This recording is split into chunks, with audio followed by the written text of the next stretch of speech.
Hi, you're watching On the Town, and I'm your host, Tanya. Welcome back, guys. Thank you so much for joining us again this week. Tonight's guest is an educator, an artist, a coach, and the founder of Soulful Liberation podcast. She is also the author of the Black Foster Youth Handbook. Please welcome Angela. I said it wrong. Please welcome Angela Quijada Banks. Hi, I'm so Hey. first round and I'm messing up the name. I'm sorry. How are you? No, it's okay. I'm doing amazing. I'm really excited to be here with you and just, chop it up a little bit and Yes. excited for this Sunday evening. So, yes. I keep forgetting it's Sunday. Hello. I know. It's like Sunday? Are you kidding? The days just blend with COVID. It's like, okay. So did you grew up in foster care and about how long or briefly? Can you share that journey with us first? Yeah. So I didn't necessarily grow up in foster care. I was placed in a foster care when I was 16. Oh, okay. But I would say I technically, by the standards of what you're supposed to be put in foster care for, I would say I should have been in foster care way before that. Mm-hmm. But yeah, I ended up being placed in foster care at 16, and it was a kinship placement initially, and then that kind of went south. And so we ended up, me and my siblings were placed in foster care, so we ended up being split up by gender, and then eventually it was just like me and my sister, and then it was just me. So yeah. Been there, done that with that one. My siblings and I were split up too, so I get that. It's a ongoing CPS issue. Yes. You get more than 2 or 3 kids. It's like, what foster parent is going to take that many? Exactly. Honestly, I think they should be screening people who would take 3 and 4 or 5 and 6. You know what I'm saying? Like, put them on a list. Absolutely. Yeah. Because sibling groups exist everywhere, all across the nation, all across the world. So I think if we're more strategic about, we know that this is a matter at hand, then we need to look at some more updated solutions around it. Absolutely. And siblings are important. I always say God made siblings when your mother and father couldn't be around. Yes, I love that. My siblings made me laugh. We parented each other. It was everything. So I definitely can attest to that. Exactly. And it's important connection. People don't realize, I think is an important connection. Literally, if something happens to your parents or if something's going down that you can't understand, often it's your sibling that is the person that you can go to. If they're separated and then you get back together, that becomes an awkward moment. And it does. Yeah. And I think that's what happened to me and probably a lot of other young people that had the experience of foster care is that, you become different people at that point, and you're growing apart and you're having to learn how to manage and maintain your trauma, your new traumas now without that sibling bond. And for a lot of us, it's just we start to isolate ourselves. We start to have a new identity, right? Like I'm the oldest sister. And in foster care, I recognize that was kind of slowly taken away from me because I wasn't able to be there for their birthdays. I wasn't able to be there for their holidays and vice versa. And so, we start to question our own identities of like, well, I'm a big sister. I'm supposed to be doing these different things, but I'm not there. And they feel that too. So it's like, recreating our own identities. And then when we get older, it's like, what does our relationship look like now and moving forward? Wow. Have you gotten back with your siblings? We have had several different conversations, but I think there's so much trauma and the different perspectives of our trauma. I think that was a huge wake up call for me because at first I thought all of my siblings experienced the same thing in the same way. Mm-hmm. But what I realized is that they have their whole other perspective and narratives of the same situation. Mm-hmm. So I feel like coming back together now, we've been really just trying to rebuild, ourselves because a lot of my siblings are younger than 18. So it's just kind of like, what is our relationship now? Of course, we're siblings, but what does that really look like now since we haven't been, when we first got into foster care, we were very, very close. Right. And so now it's like, okay, how do we rebuild this? How do we restructure this? And what is our relationship without our parents? What does that really look like? What is that dynamic? So I think that's been also really challenging for me and my siblings. That's a big one. I remember when I first got back to my siblings, that's a challenge. But we did it. It takes a while and it takes persistence, and just as long as you're separated, you need to take just that long to get it back on the same page. And just the fact that we came out of the same womb should be like good, like And if you're a half sibling, that should be good enough. Yeah, It I really think does help.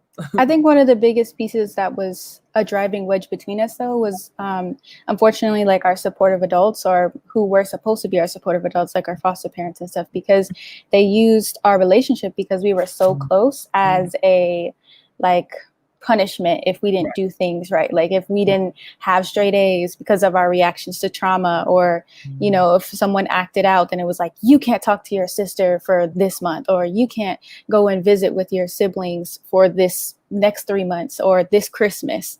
And I feel like that was very criminalizing for us, because it's like, for me, I remember having multiple like panic attacks and just a line of depression even when I first started college, because I had a very, very close relationship with my siblings. And then it was just kind of dangled in front of me, dangled in front of my siblings. And it was hard for us to navigate it. So after all of that, right, it's like, what do we do now? What does that really look like now? Wow. Now, I'm just curious. I'm going to get to the book soon, but do you share any of that part in the book about siblings and connections and stuff like that? Yeah, I do share a little bit about it, but just be looking out for part 2 of the Black Foster Youth Handbook. Yeah. I talk about it in one of my books, Surviving Foster Care and Making It Work for You, because it was so prevalent. And I just remember the exact day, the last time they said, you're not going to see your sister anymore. I was like, what? And my little brother got adopted off. You're not going to see your brother anymore. We were like, what? What do you mean, never? Like, never, never, never. They're like, no, he just forget about you. We were like, forget about us. Why would you want to do that? So that plays in my mind daily. That's disgusting. It is. It's like you said, criminal.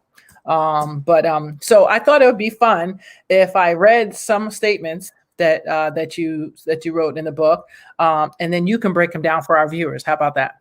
Let's do it. All right. So, okay. So here's one. And this is amazing. See, a lot of people out there, you don't know, in foster care, this is a $1 billion business, probably more than that, but we're going to keep it simple. Right. Right. You know what I'm talking about, right? Yeah. But we're going to keep it simple. So this is some stuff that Angela has said. I got it right. Has said in the book. Yes. And I want to share it because it's very, very important for her to highlight this. So here's one statement. Foster care is a global enterprise complicated by often conflicting agendas of stakeholders in spite of common concern for the overall well-being and care for young people. Break that down. Yes. So, that's a whole webinar, workshop, seminar. Yes, I'm just saying. But yes, so the first part, foster care is a global enterprise, complicated. So foster care is a global enterprise. Foster. I think a lot of people don't recognize that that's all over the world. And a lot of these issues that we face in the US are also mirrored in other countries. 4 million children. Yes. And by conflicting, often conflicting agendas of stakeholders, meaning that people a lot of times like to say that this is a bipartisan issue. And that is true depending on who the person is. And secondly, what the objective of the person is. For instance, we know that America is founded on a lot of capitalism values, meaning that capitalism will be uplifted more than humanity, that's just the history of this country. It's a history of a lot of countries. And so when we look at even just the history of foster care, so foster care mirrored by the history of specifically, let's take African-American people. At the time that foster care was created, there were still people of color, including indigenous people, enslaved. There were still people dealing with a lot of that kind of rhetoric. So at that point, what was really the quota? Was it really that you want all children to be safe? And what qualified someone to be a child? What Mm. qualified someone to be human? So, Right. and under that, then what really dictated for something to be humane? So that's why I mean that this is really deep, but for the most part, that's one piece of that. And then in spite of a common concern for the overall well-being and care for young people, which is, although everyone says that, you know, we're really focused on the well-being of young people, that is true. And we also need to recognize what was foster care initially rooted in. Right. And if this is really the objective and the solutions that we want to create things around, then we really have to get clear on, one, what is the function of foster care moving forward? Because it's now 2020 going to be 2021, and we're still dealing with a lot of the same issues. Less than 3% of young people are even able to graduate and go to college. I mean, that's an alarming number. If we're talking about over 4 million people globally, like that's not okay. So that's what I would say to that first statement. Well, that's thank you so much. Because nobody thinks about that little element. They just go over the surface, is what I say. So this is brilliant that you covered it in your book.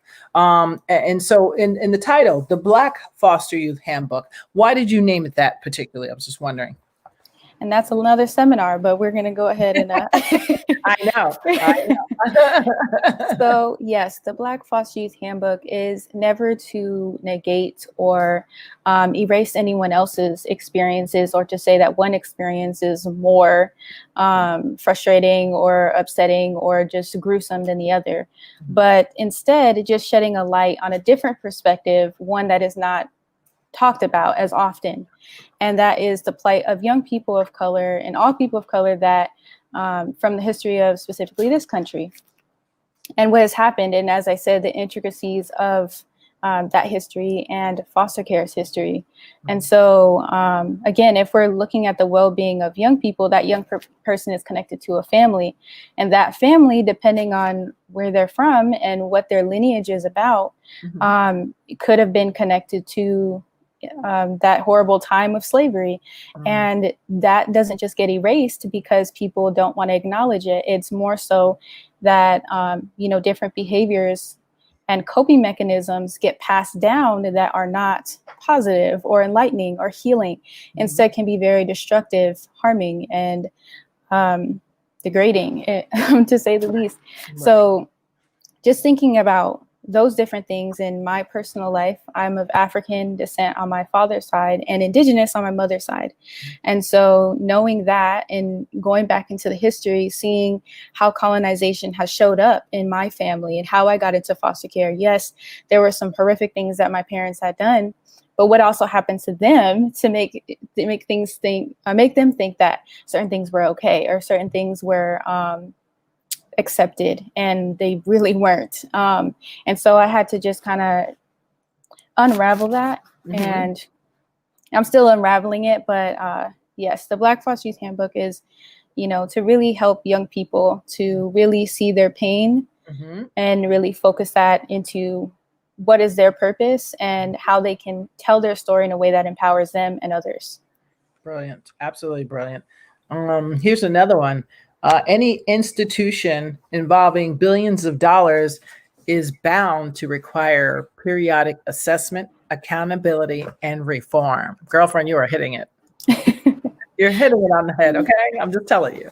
Yes. And I think the end of that statement says perhaps even a revolution, because I believe that if we're really talking about, one, focusing on the well-being of families and dismantling this idea of white supremacy and what has happened to, all of us as a collective, regardless of your ethnicity and race and all the things, there's been a history in this country. And if we're not addressing it, if we just keep on trying to push forward, eventually our tank is going to be at empty. And so do we want to continuously, and honestly, I think we've actually been at empty for a long time. And so if we just keep on trugging along like that and not really addressing the problem and getting more focused on, again, the solutions, then I don't think we're really going to get far. So we have to be accountable. We have to stay focused on the accountability piece. That doesn't mean blame. That doesn't mean it's your fault and it's your fault. It means, you know what? I'm going to take accountability for everyone. Take up accountability for their part in playing in different things. And secondly, let's have a real apology of, when we look for an apology, we look for, yes, the words of I apologize, but we also look for the actions and the change behavior, and not the behavior that is switched up into a more insidious ideology that is placed around, and, you know, it's cousins with the root situation. So. Right. Well, I would say apologies. That's sort of like, that's a whole nother conversation for like reparations. I say, how do you expect money from people that can't even say sorry? Or can't even acknowledge that it is something wrong? So, I mean, that's on the same lines, in my opinion. Here's another one. And that was a tail end of something you said. The holistic well-being and success of young people in foster care is something we need to support now. Yes.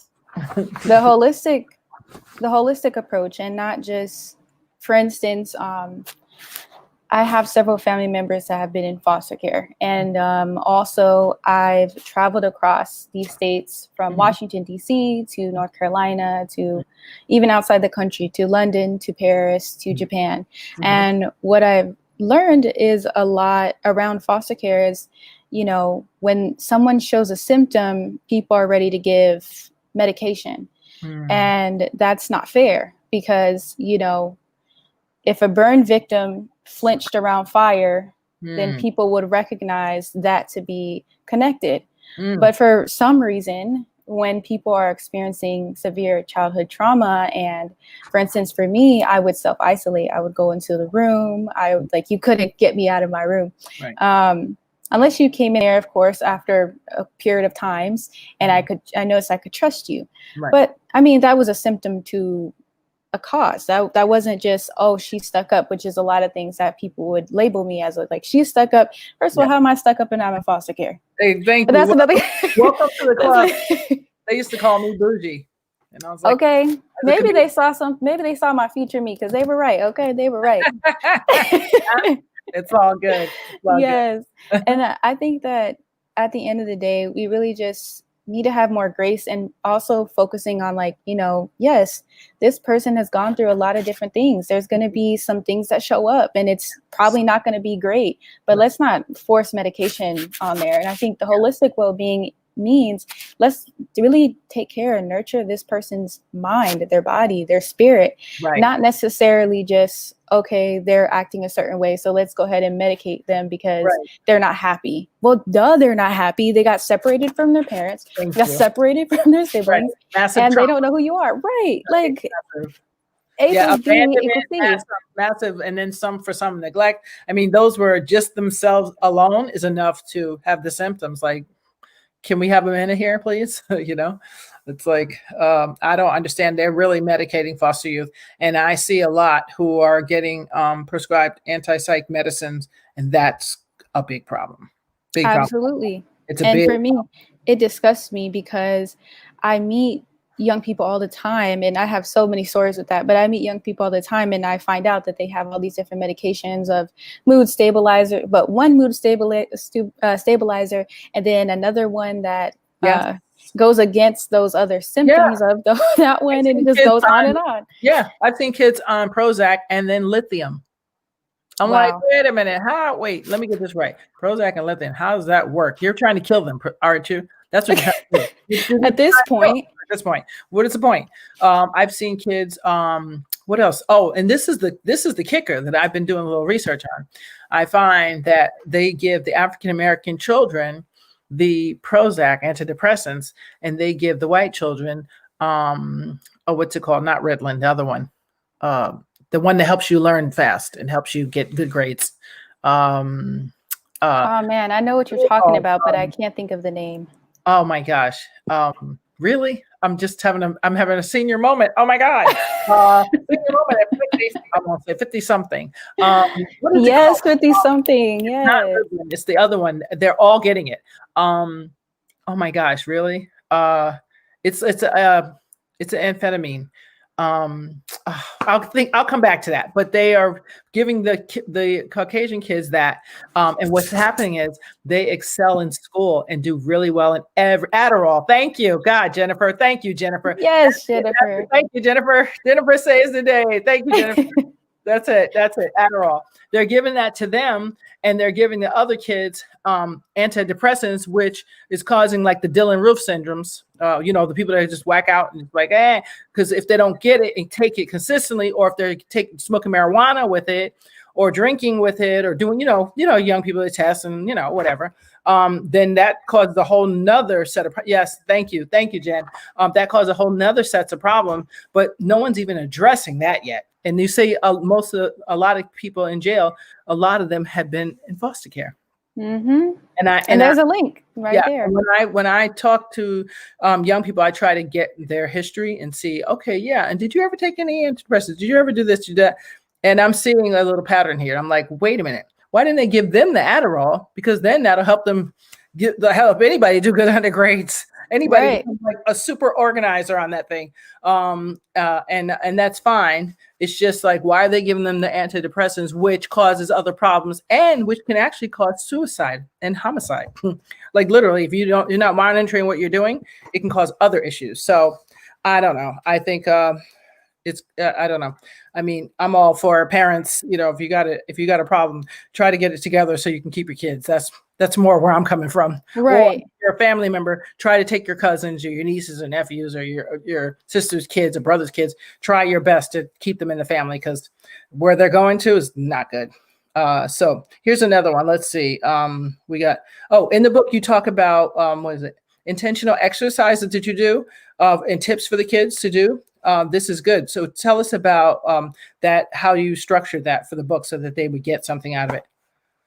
Yeah. So how I structured it was basically I had it written a completely different way. I always knew it was going to be a guide, Mm-hmm. but I had it written a completely different way. And I get divine messages all the time, sometimes through my dreams. Mm-hmm. And so originally the book was 800 book pages. Ooh. And I realized that, I don't think that's a good thing for young people, because I don't think they're going to want to read all that. Yeah. So I try to cut that down a little bit. And I did. And good. I ended up in a dream getting this whole other new idea about restructuring it. And I had to ask myself, because originally the first manuscript was actually very, very angry. It was very angry. And I had to ask myself the question of, what is really the purpose that you're trying to, have writing this book? And it's not to make other people angry. That would be great, because we're trying to get some change. Right. But I really want young people to be able to see themselves as, I can do it, and seeing themselves as having hope and being able to have purpose in their life and not just feel very misguided and alone and lost. So there are, I call them I am success questions. They are all throughout the book. It's basically after each lesson. So there's 50 plus lessons. There's 55 lessons in the book. So after every lesson, there's about a page or two of questions. And I have some, let's see if I can flip to it really quick. But there's some lines for you to write in the book. So. Oh, nice. So wow, that's amazing. Look at that. Yeah. That's great. That's great. I also have fostering success tips, which are for the supportive adults, because this book is also for foster parents, social workers. So I do have that as well, and chapter exercises. So that way, after each chapter, there's 12 chapters. You can dive even deeper. So for instance, this is a mental chatter tracker. Wow. And I go in detail about how you can, learn through that. And really, that particularly was a 30-day challenge. Okay. Because I know that for me personally, I used to have a lot of like negative things going on in here. And I had to completely reprogram, get with a new program, delete that program. And that's what I invite for young people and supportive adults to do as well. Good for you. That's really what it's about. I found that I'm probably old enough to be your mother. I found that out as I got older too. That I said, "Wow!" So a lot of this stuff, I'm going to have to retrain my brain because I Yeah. get the worry ward because of moving, and then finally we get to a place, but then there's issues there, then you have to go somewhere else, and it's just you're just like da, da, da, da, da. And you have to learn to sit still and be quiet and like you say, take a holistic approach to life instead of whatever everybody else prescribed, because Right. that's not that causes chaos and confusion in your life. So the last thing I'm going to ask you about, which is the brilliant best statement ever, because it's a great summary, and then I'm going to read some of the viewer chats because Okay. believe it or not, we only have like 4 or 5 minutes left. Oh my gosh. You'll quickly plug the book in the end. So let me just get to that. So your best advice, here it is. Trust your own life journey. I love that. I love that. That's really what it's about. We as fosters, we don't get to do that. Usually someone always tells us what to do, where to go, where to be, what to do, when to do it. So when we go on our own, it's like, oh, should I do that? Am I going to do that? That's just brilliant. What did you mean by that? Thank you. And I think for the most part, like you said, we are always told different things. And also through society, we are told what success means, what beauty means, what healthy means, what a lot of things mean. And I think for us, there is no umbrella approach to one thing. Like everyone is different. We all have different human experiences. And that's what makes us so beautiful, in our own walk of life and who we are as people, what we bring to the table as far as our purpose. And so for me, I'm saying trust your life journey, trust the process, trust your healing, trust your purpose, because at the end of the day, we all have an incredible amount of power that we have yet to realize. But once we do realize it, things just start falling in line. And when you're obedient to your calling, that's something that I believe is when you're obedient to your calling, then you are just in a state of flow and you're able to recognize. And it doesn't mean that bad things aren't going to stop happening, or like it's not going to be frustrating, or it's not going to be painful, but recognizing that, you're trusting your life journey. And as long as you have a positive intention and you're able to take accountability for things that aren't so great that you do or others do, then I think you begin to start walking in alignment and seeing yourself as powerful, purposeful, and you know what, I just got to trust the process. So exactly. Wow. Well, I'm gonna scroll and look at some of the comments here. Someone wanted to know the name of the book, so I'm gonna tell them here so that they'll know. Sorry about that. Let's see if I get this right. Save. All right, let me see. I'm going to put it there. Hopefully I did that right, so you guys can see it. Can you guys see it? No, you cannot see it. Oh, there you go. So Yvonne, the book is called The Black Foster Youth Handbook. Where can they get it? Yes, it's on Amazon. I'm actually going to be releasing a newer edition with a foreword. So the Black Foster Youth Handbook is also available at www.blackfostercareyouthhandbook.com. And I'm definitely excited. I'm excited for the next chapter of life. Okay, so thank you. We're excited. We're so glad you're here. Let me see. I'm going to look at some of the comments. So Yvonne had said they may have started out with good intentions. However, a lot has been lost along the way. Kids have been taken advantage of and abused and used. Very true. Very true. She was talking about your earlier statement. Someone else says salute to your bravery. Yvonne, thank you, Yvonne. Thank you. And Norma, what'd you say? Anthony said he's here. Who's this? Place with strangers. Yeah, when we were talking about why we have these different effects. Oh, Adderall. Thank you, Jen, for letting me know it was Adderall. I appreciate it. I don't know. I was having a seniors moment. Yes, years ago. That's right. She's like, I told her, yep, that's right. I try to tell parents sometimes you have to. So I get it. We got the name of the book already. So that's it, guys. I was trying to see who else had a question. Who's this? Hi, Tanya. You and your good message. God bless you. Norma. Beautiful ladies. Thank you. Thank you very much. Thank you, guys. So that's awesome. So the name of the book is The Black Foster Youth Handbook. It's by Angela. Is that right? Yep. Quijada Banks. There's the look. There's the book. In case you're wondering, please go out and pick it up. It's at Amazon. And I thank you so much for taking the time to be a guest on our show. Yes, thank you so much for inviting me. And I'm just excited to be here and be able to share a little bit about Attain to Purpose and Power. Yes, anytime. So ladies and gentlemen, it's that time already. Thank you so much for watching. I hope you learned something different about foster care. I hope you go out and get her book because it's very important. Remember what I tell my audience, I tell you guys all the time, information is everything. What you don't know can hurt somebody. So it's important to know everything you can about, right? Everything you can about foster kids also, because at the way the world's going, you never know when you're going to encounter a foster youth.